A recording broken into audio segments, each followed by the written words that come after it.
if we're going to make this vision a reality, we're all going to have to figure out how to work together to accomplish the goal and do it in a relatively short time. Because the enemy here is not any particular technology. The enemy is global warming. That's, at the end of the day, what we're trying to address. There's no shortage of discussion and excitement around green hydrogen's future. But many folks have wondered, when are we going to actually start to see these projects getting built? Today on The Great Green Upgrade, I'm going to be talking to Brett Perlman from the Center for Houston's Future about their HyVelocity Hub, which is a great example of dollars starting to flow into this industry, which is one of the great signs of the flywheel really getting going.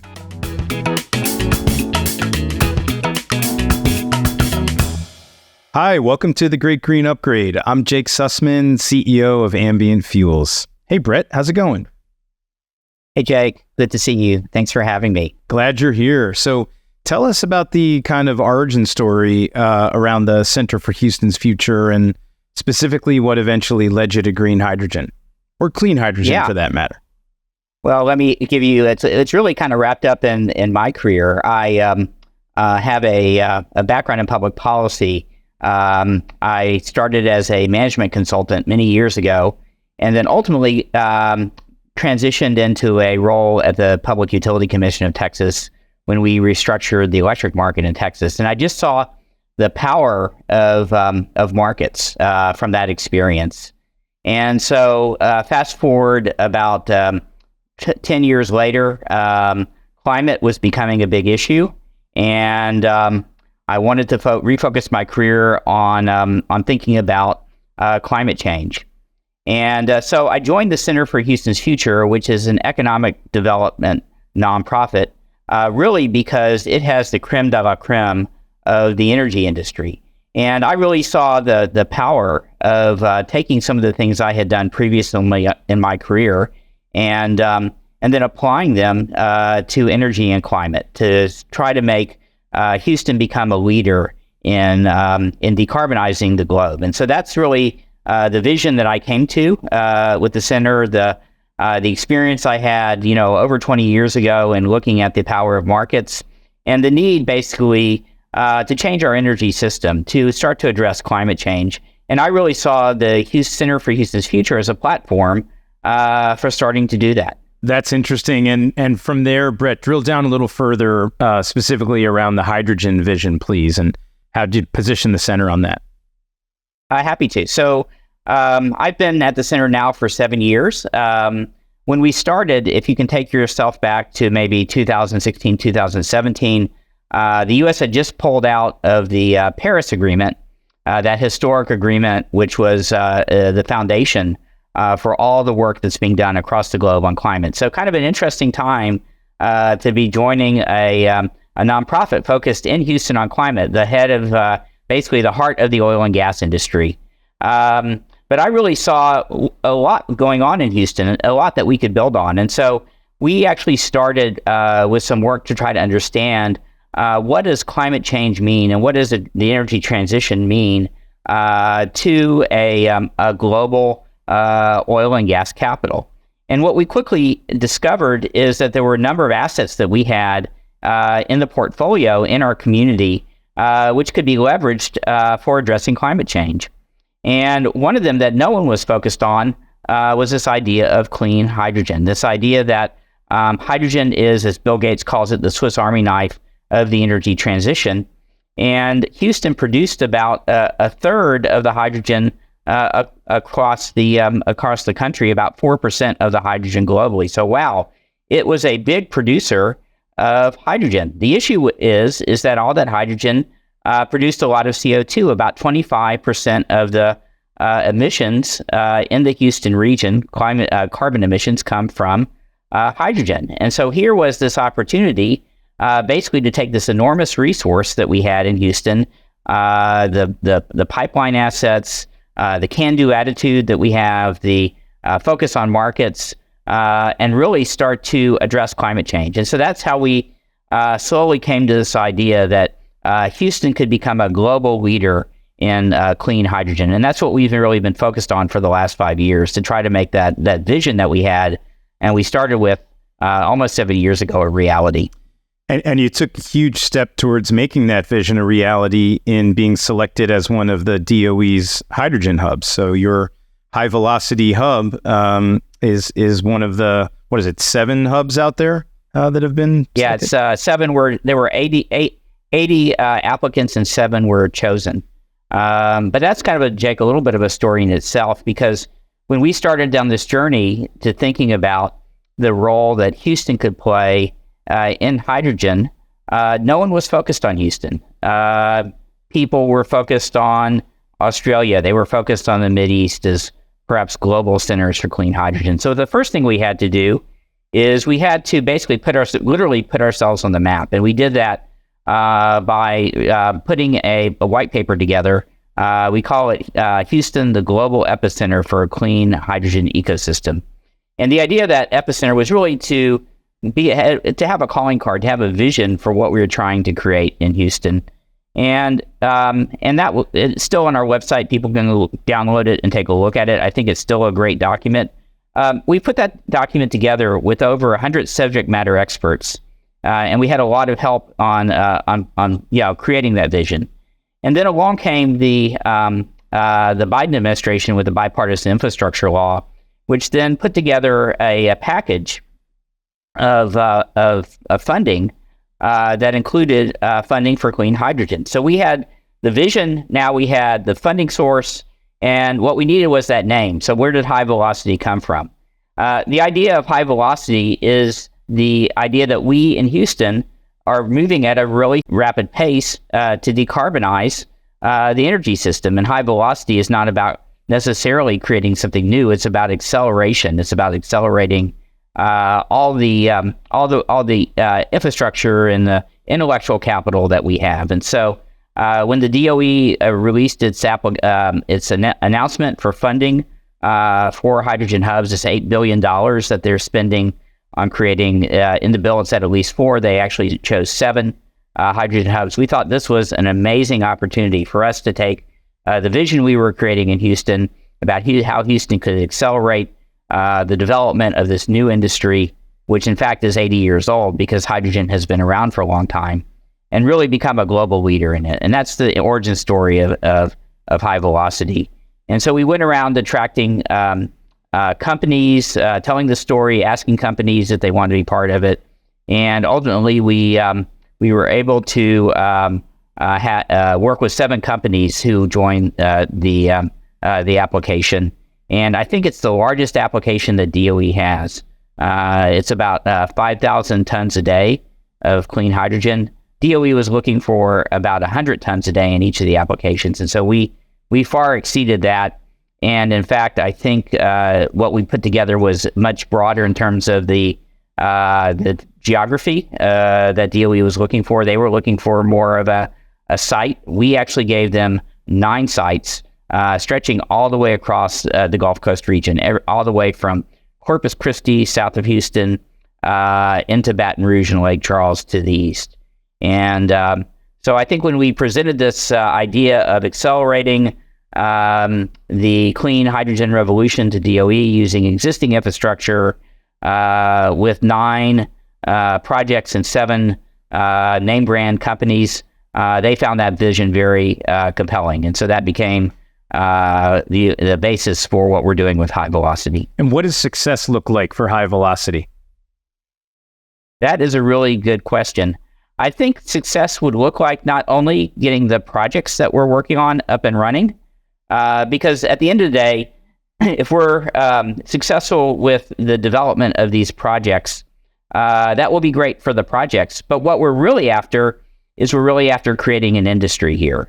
And so the projects are just a foundation for what we think is a larger opportunity to create this vision that we have for Houston as this global leader of clean hydrogen. So whether you're one of the project sponsors as part of HyVelocity, or whether you're one of the over 100 companies that are supporting the work we're doing in creating this clean hydrogen ecosystem, and Jake, thank you for your support of that. That's really part of what we're doing. The success is really not so much the projects itself, but can we create this ecosystem so that the vision that we have for Texas being a leader globally in clean hydrogen and decarbonizing the globe, frankly, leading the world in decarbonization is what we're after. And so from starting 7 years ago with this idea that Houston was the oil and gas capital of the world, to creating this vision of Houston as a global leader in decarbonizing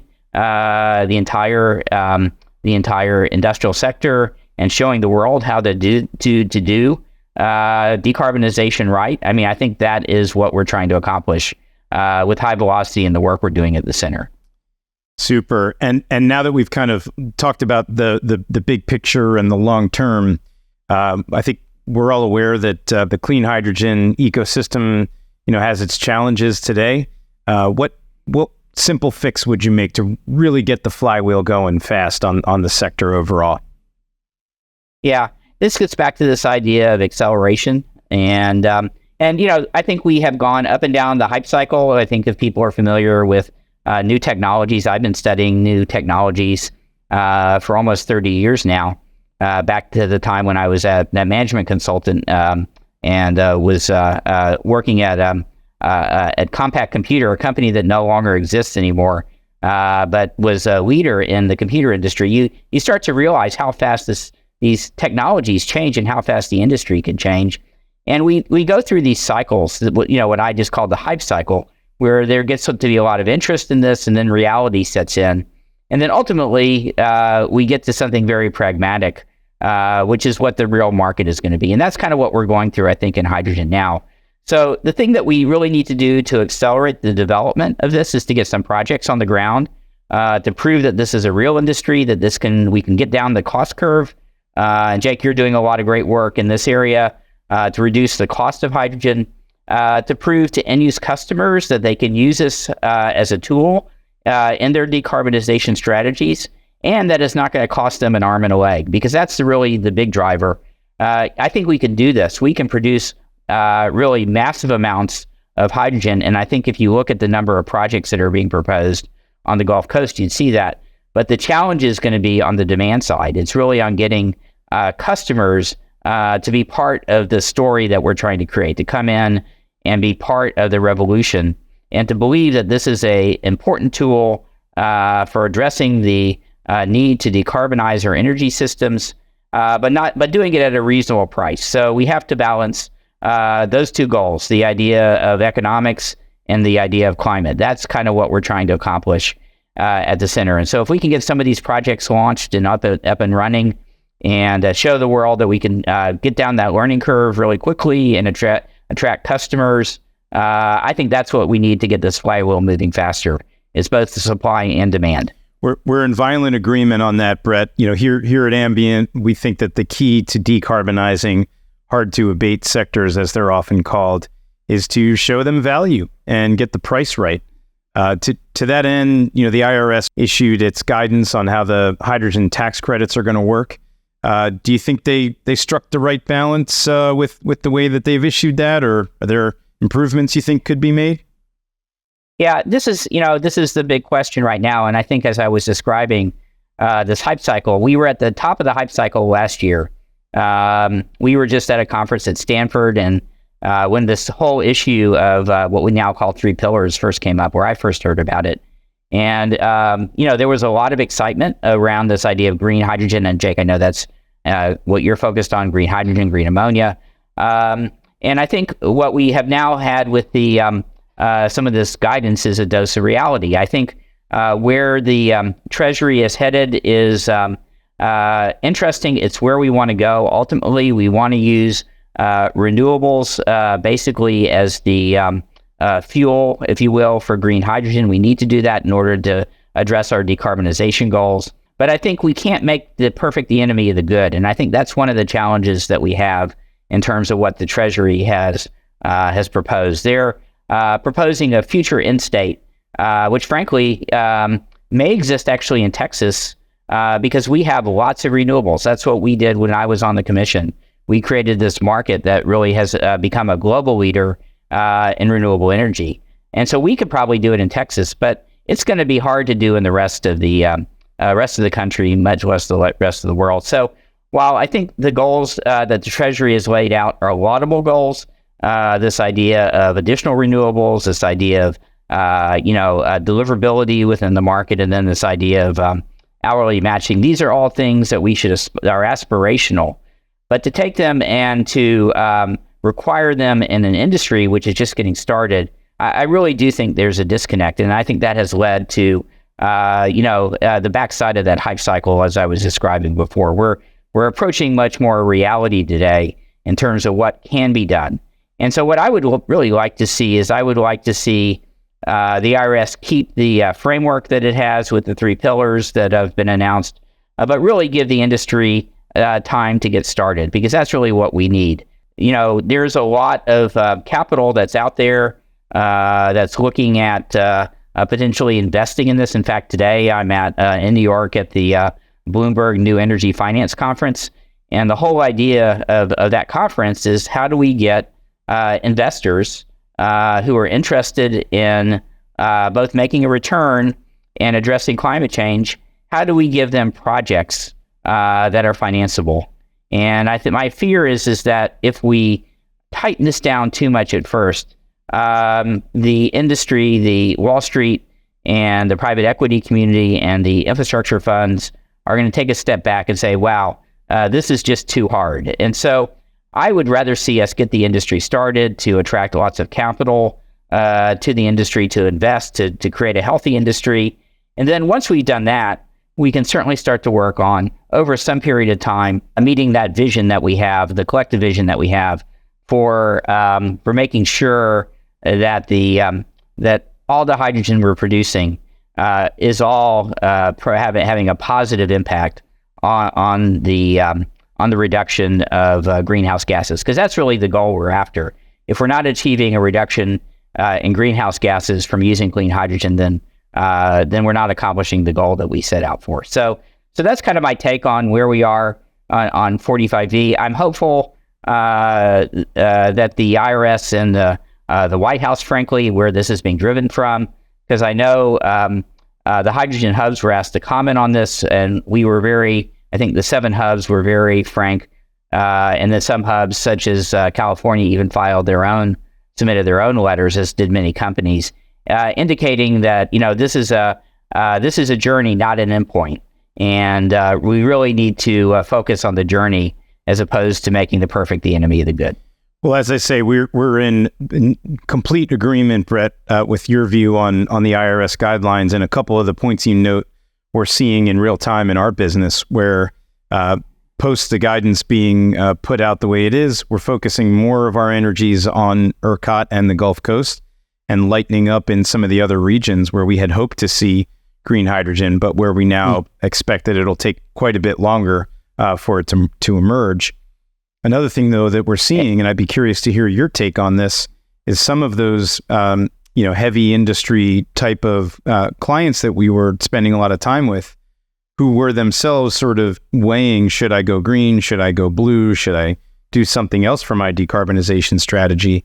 A lot of them are tacking away or back towards blue, I should say, or some other decarbonization approach. So tell us a little bit about, I know we don't, we're not talking colors of hydrogen so much anymore, but in general, what do you think about the different pathways for clean hydrogen? Well, a couple things. And Jacob, I really laud you for being a leader in this and trying to get, a green industry started. I think that this is a huge, and I think this is the reason you're involved in it, because you can see that this is a huge market opportunity if we can structure this correctly for companies to come in, use markets to make returns, but also to address the carbon decarbonization challenge that we have. And so there's not a one size fits all answer here. We need all of these technologies. We need blue technology, what are called blue technologies, which is basically existing natural gas pathways with carbon capture. We need, green technologies, electrolytic technologies. What we really need is we need innovation. We need, people to get involved in this industry and solve the hard problems, because I can guarantee you, from having studied, as I mentioned, technology, and having worked for a computer company that no longer exists, that this industry is going to look very different in the next 10 years than it looks today. And we can't even imagine, if you will, what some of the things that are coming out of labs around the country are going to bring us. So if we have this mindset that we're stuck in the present with the technology solutions that we're working on today, well, then we sort of underscoped, I think, the opportunity here, because really the opportunity is to get more people involved, to get more companies involved, to bring more technology to market. And that's how we're going to basically reduce the cost of this and solve the climate challenge that we have. I like that we're tacking back to the upside future case, because we agree and we believe in it completely. To that end, hub money sort of leads to ecosystems being built around clean hydrogen. Exactly. We get the 45V guidelines set up just right. What does that future case really look like? How can it transform either the domestic or even maybe specifically Houston, or go beyond and go out to the global landscape for clean hydrogen? Well, let me tell you a little bit about that. And I want to kind of broaden the discussion a little bit, because we're not just focused on high velocity. We're undertaking a number of different projects as well in our work with the industry and the steering committee that we've created. So we have 100 companies that are involved in our work, that are interested in being involved as a part of our industry network, but we also have 45 companies that are supporting our work in terms of creating this ecosystem. And so there's a lot of work to be done. There's a lot of work to be done in creating what we call marketplace infrastructure, making sure that we can measure and verify the carbon emissions from hydrogen to create liquid markets in hydrogen, just like we have them in other energy commodities, whether they're electricity or gas. There's more work to be done on creating sectors. So we're working on transportation, for example, to create a plan for transportation across the state of Texas. We're working on things like, and this is something, Jake, that I think you'll appreciate, creating the supply chain, because we need the oil and gas industry, which produces a lot of equipment, manufactures a lot of equipment for existing applications, which could be applicable to these new markets. We need to get them engaged in this. And so 45V and the hubs are just really, that's really the tip of the iceberg of what you see today. There's a whole host of other issues that we're working on, both domestically and I should mention internationally too. We took a trade mission last year to Germany because at the invitation of the German government, because we wanted to understand at some level of detail what was going on in Europe and how do we create this market that's both a domestic and an international market. So this is all the things that we're doing at the Center for Houston's Future, starting with the vision, creating the hub, developing the ecosystem, bringing along a supporter network. Those are all things, that's the hard work that has to be done if we're going to achieve the vision that we set out to do a couple of years ago. You touched on it there, Brett, but say a few more words on the infrastructure and the transport and how we're going to move these molecules around. What are the challenges you see? What are some of the initiatives that are underway that you're excited about? Yeah, so this is why we got involved in this to begin with, because Houston and the Gulf Coast is the one place where there is infrastructure that we can leverage. We have 1,600 miles of existing hydrogen pipeline. We have plans in the hub for creating more hydrogen infrastructure, both in terms of pipeline infrastructure, in terms of fueling station infrastructure. We have access to hydrogen storage. 3 of the 6 salt cavern storage facilities are located on the Gulf Coast. And so building this infrastructure is going to be really important to developing this market that we're trying to create. And it's both an opportunity and a challenge, because infrastructure is hard. It's hard to site infrastructure. When I was on the Public Utility Commission, siting transmission lines was one of the hardest things that we did, because you need the right-of-ways, you need community engagement. If you don't have all these things, it's very, very difficult in the U.S. at least to build infrastructure. And so those are some of the challenges we're taking on as part of the development of the hub. We're going off and talking to frontline communities about this. We're trying to show the economic benefits that they could achieve from this. We're trying to get environmental groups engaged in this. That's one of I think the big challenges, interestingly enough, is you would think that environmental groups would embrace hydrogen in all of its forms, whether it's blue or green, as long as it has a low carbon intensity. But that hasn't always been the case. And so we're trying to talk to them about their concerns, and many of which are based in science. Addressing leakage, for example, was an example of one of those issues that we're going to have to address. So there's a lot of work to be done to make this vision a reality, to put that infrastructure into the ground and create what we hope will be, over time, a vibrant marketplace along the Gulf Coast. I want to stay on a topic you mentioned there of economic development and job creation for a minute, and I'll put in a shameless plug, if I can, Brett, for an organization whose board I'm proud to serve on called Repowering Schools, where we are helping to create the workforce of the future in all things renewables. But tell us, how your efforts at the center and through the HyVelocity Hub are going to have that impact, both on specific jobs getting created, but also on general economic activity in these areas. Yeah, it's a really important point, because the argument to be made for creating this industry is not only that it's green in terms of its climate objectives, but it's also green in terms of its economic impact. And we continually point that out in the work we're doing, that this could be a huge driver of jobs, new jobs, and GDP. In fact, the reason the Center for Houston's Future exists is to develop the region, the Houston region, economically. And so that's kind of where we start with the work we're doing. We want to show that we can make this a huge economic engine for the community. And so when we put together our initial report, that roadmap that I told you about a while back, we put a sort of a big, hairy, audacious goal out there of creating $100 billion in GDP, $100 billion by 2050. If we were to do that, that would be somewhere around 10% of the GDP of the state of Texas in 2019. And so if we could do this, it could be an enormous driver of the future of energy. And so that's the thing that we're out talking about. We're talking about this as a green initiative in terms of cleaning up our environment, but at the end of the day, about keeping Texas as a leader, both in economic growth and in jobs for the citizens of the state.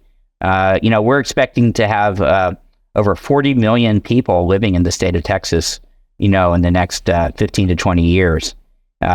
We may surpass California. I know that upsets some of our colleagues in California, and you can ask your next guest maybe a little bit about that.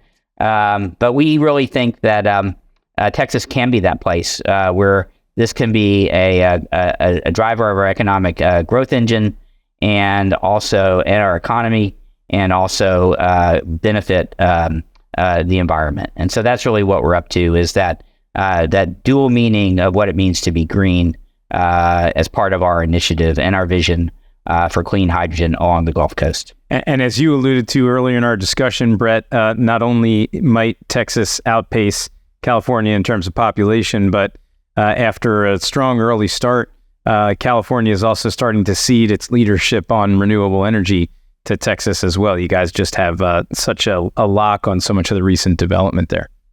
Yeah, I want to say that we work with very closely and have worked for many, many years with our colleagues in California. And California, I think, and Texas have kind of a unique opportunity for a partnership, frankly, because California can do things in terms of innovation and creating this pipeline of innovation that we're still learning how to do in Texas. And so this idea of partnering California and Texas, we're not, we do compete, as I sort of indicated, over jobs and GDP, but we can also collaborate. And we're doing a lot of that. That's why I was at the conference that you and I were at Stanford University. Why would someone from the Center for Houston's Future go to Palo Alto, California? Because we need to work with our colleagues in California if we're going to create this ecosystem. And so we're working very closely with the Arches hub in California, with Stanford, with the UT, with companies that have operations in both states, really to work on our collective goal of making this future a reality. Brett, I'd love to, before we have to wrap here, I'd love to finish with something that you've learned that maybe surprised you on your hydrogen journey, and the wonkier, the better, something our audience can take away. Well, I think the thing I've learned more than anything else is how many people have to come together to make this a reality. It really is going to take a village to make this. It's not a technical issue, although there are technical challenges. It's not an economic issue, although there are economic challenges. It's not a political issue, although, there are political challenges, frankly, in this space. It's really something where we all have to come together. And, I think that's the biggest thing that I've learned is it really is going to take all of us working collaboratively, whether it's on the production side, whether it's with customers, end use customers, whether it's with communities, whether it's with environmental groups. If we're going to make this vision a reality, we're all going to have to figure out how to work together to accomplish the goal and do it in a relatively short time. Because the enemy here is not any particular technology. The enemy is global warming. That's, at the end of the day, what we're trying to address. That's been one of my biggest learnings as well around hydrogen is folks who I was previously accustomed to being some of the strongest allies for things I was working on in renewable energy, for example. Maybe we don't see 100% eye to eye on certain things, whereas folks who in theory come from the opposite side of some of these arguments in the past are now tight allies, and we're working towards some of the same objectives. So in that regard, it is about creating community.